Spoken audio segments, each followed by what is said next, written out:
that have been a red flag? I don't think so. I do think that there were probably some issues before, especially with the way that COVID was handled. I think a lot of people were unhappy with the response there. And I think there was a certain status quo that had settled into place that did need to be shaken up a little bit. So I don't think that in and of itself was a problem.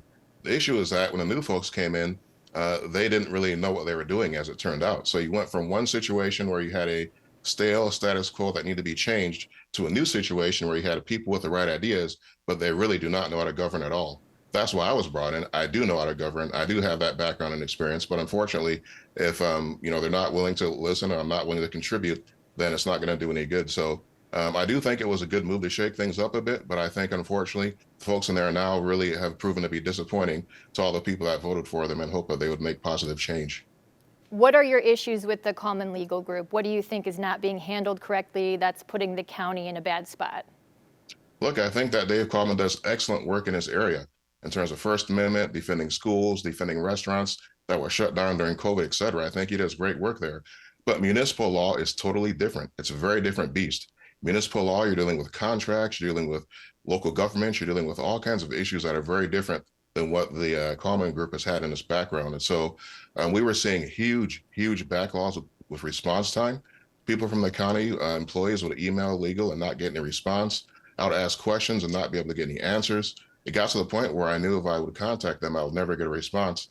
And this is a really serious issue because if I'm looking at a policy change or looking at a contract for procurement, I need a legal answer on that. I need it pretty quickly, but I wasn't getting those at all.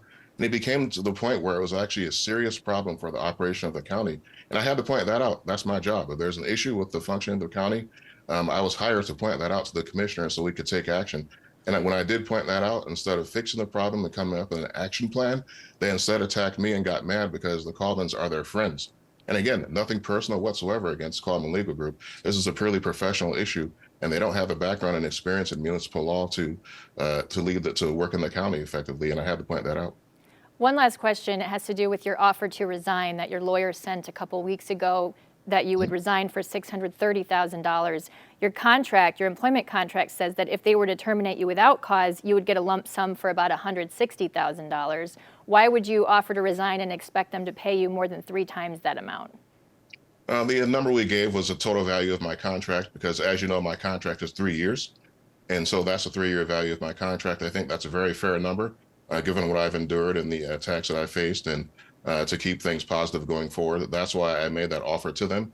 That would have been a way to do this amicably. But what you see with the board here, and not just with me, but with everything they're doing, is there's a very strong spirit of vindictiveness and revenge and attacking people. It's very unhealthy, and it causes constant scandal, and it causes constant lawsuits. And so they're really getting themselves to a lot of trouble by handling things in a spirit of conflict instead of handling things amicably as I proposed to them. So you're planning to fight this? Absolutely. Okay. John Gibbs, the county administrator who was fired last night, thank you for joining us this morning to share your thoughts and your next steps here with this situation. Thank you for having me. I really appreciate it. It's 6:38 right now. We have news today involving West Michigan and a company here. A new over-the-counter birth control pill will come out soon, and it started at Perrigo, which is based in Grand Rapids. The company will introduce this first oral contraceptive pill in the country that doesn't require a prescription in about 2 weeks. Cranes Grand Rapids says that the pill, called O-Pill, will move forward and go out in shipments soon, and the company has